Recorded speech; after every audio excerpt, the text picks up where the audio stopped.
উপস্থিত থাকলে থাকতে পারেন, না থাকলেও কোনো সমস্যা নাই। বাংলাদেশের পুলিশ বাহিনী দরকারে নেই। আর এতদিন তো বলি আসছিলেন মৌলবি কি ওয়াজ করে এগুলো রেকর্ড করার জন্য, রাস্তা থেকে মৌলবিকে তুলে নেওয়ার জন্য। তো ওদের কোনো দরকার নেই। দ্বিতীয় স্বাধীনের পরে 10-15 দিন চাকরি জয়েন্টে করো নাই, দেশ চলে নাই। প্রয়োজনে আমরাই এই দেশ চালাবো।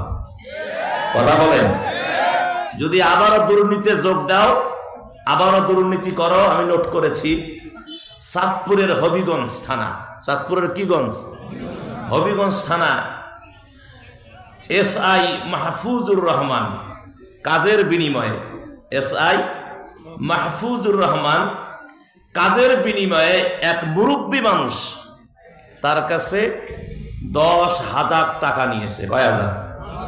কয় হাজার জোরে কোন? 10